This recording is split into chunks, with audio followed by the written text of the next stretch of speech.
What's up, everybody? It is I, your coach Melanie Black, and today we are going to be talking about how to breathe for weightlifting. Yes, this is one of the most common confusions we have. We want to make sure that we're breathing correctly so that we reduce risk of injury, so that we improve performance, so that we improve our stamina while we're lifting. But how to breathe? Okay. The thing I want you to remember, the words that I want you to drill into your brain are exhale on exertion, okay? Exhale on exertion. Exhale on exertion is always going to be the rule for weightlifting. And one of the common questions I get is, but where do I inhale though? The inhale is going to happen naturally if you're exhaling with the exertion. Okay, so on the part of the lift that is fighting gravity, on the part of the lift that is the harder half of it, that is where you want to exhale in general. And always, really. But there are a few exceptions on how we execute on this. Now, part of the reason why it's difficult for many people to understand where to exhale is because they are simply, regardless of form, doing weight that is just too light for them. If I'm lifting this amount of weight, I don't have to pay attention to where I'm exhaling, and I can just continue to talk. Now, when I'm demonstrating exercises in the classes, I'll let you in on a dirty little secret. I am often lifting a weight that I don't have to really exhale properly on to demonstrate. I'm conserving my energy so that I can speak to the class, so that I can interact with everybody. And this goes for a lot of fitness trainers and a lot of fitness videos that you will watch. And this is, I believe, part of where some of that confusion comes from, is the fact that you will have people who look buff, they're instructors, they look like they know what they're doing, and they're just chitter boxing away and pumping that iron and seeming to not be breathing because they're kind of not, okay? Even if I'm working on endurance, I need to either have some kind of tension or some kind of way to make this more difficult. So what happens if I need to make this more difficult because I just don't have access to heavier weights?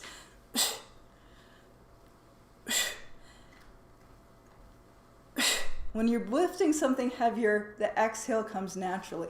Have you ever had to push a car out of traffic? You don't do a weird inhale, slow breathing thing when you go to push that car. You brace your core, and you with pressure, right? It's not just a deflating exhale. You're exhaling with pressure.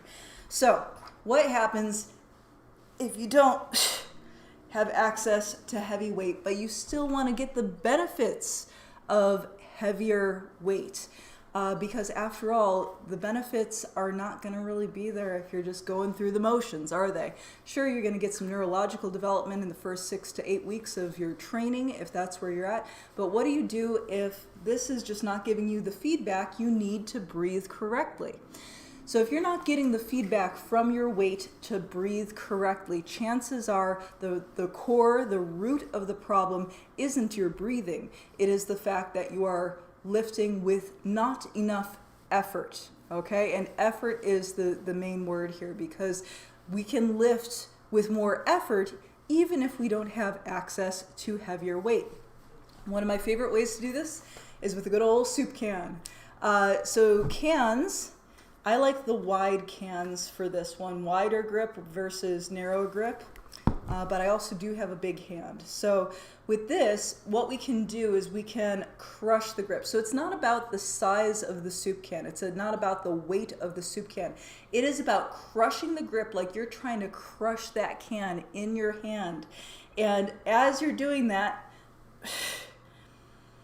it's going to be a different kind of feedback, but you're going to get a little bit more of that feedback, okay? So you can crush a soup can, you can crush your dumbbell, but if you have a light dumbbell that also has a very narrow handle, it can be difficult to get enough crush on it. So you may actually be better served by a light soup can than a light dumbbell to get that feedback to actually breathe.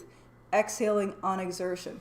So this is, again, exhale on exertion, just to get clear in your head where this is happening. If you come up from the squat, if you're coming up from a push-up, on your way up on a bicep curl, when you are fighting gravity, or in the case of bands, when you're fighting against the band.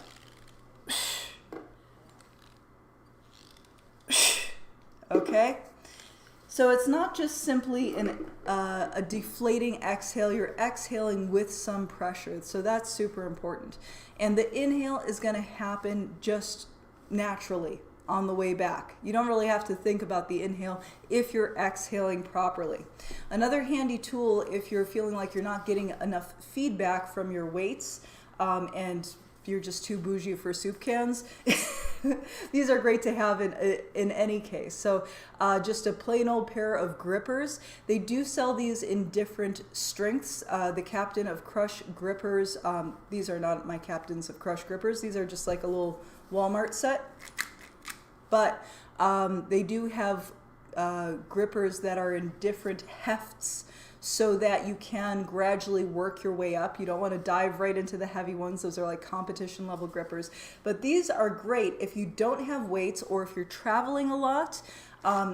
Squeeze these while you're doing your body weight bicep curls, while you're doing your body weight shoulder presses, while you're doing your body weight squats even, because keeping that concentration by holding and crushing the grip will have a radiating attention effect on your whole body. So if you're doing body weight exercises, of course, you want to find the variation that is going to give you the opportunity to exert enough effort to breathe correctly. Exerting enough effort to breathe correctly is the fastest way to fix your breathing, essentially. The other thing that I get asked about is holding breath, as some power lifters or competitive lifters will do during competition. If you are not competing, do not hold your breath. The Valsalva maneuver is, it can be effective for people who are training for that specific sport, but it's an otherwise risky and unnecessary maneuver for most people. So don't even think about it. Forget about it. Make sure you're exhaling, letting some of that air out with pressure, okay? Another thing to consider is as you are practicing that exhale, place your hands right on this part of your belly. This part right here, just like in the diaphragm, just below the rib cage, it should be firm like a drum. It shouldn't be like the Pilates thing, the button the navel to the spine thing, that whole concave belly thing does not work for weightlifting. It can work for certain types of core exercises like sit-ups, but pressurized breathing when it comes to exhaling on exertion for strength training, we want to keep this nice and tight like a drum. It's not like, oh, I'm sucking in my belly and I'm not going concaving it inward. And this stays tight. If any of you have ever done martial arts, it is the same breathing as like you want to do if you're about to get punched in the stomach or if you're throwing a punch, okay? So exhale on exertion, that is the thing you have to remember for strength training. If you're having difficulty figuring this out, if your body's having difficulty figuring it out, chances are you're just not lifting heavy enough. You're not challenging yourself enough in that rep range. Even for endurance rep ranges where we want 15 plus reps, if you are not compelled to exhale on exertion as you are going, chances are you are just not giving yourself enough resistance in some way, shape, or form, or enough challenge. So definitely, test some things out, bust out the soup cans, really focus on that crushing grip.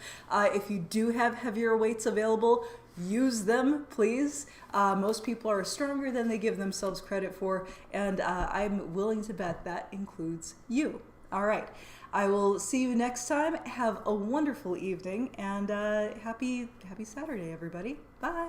Bye.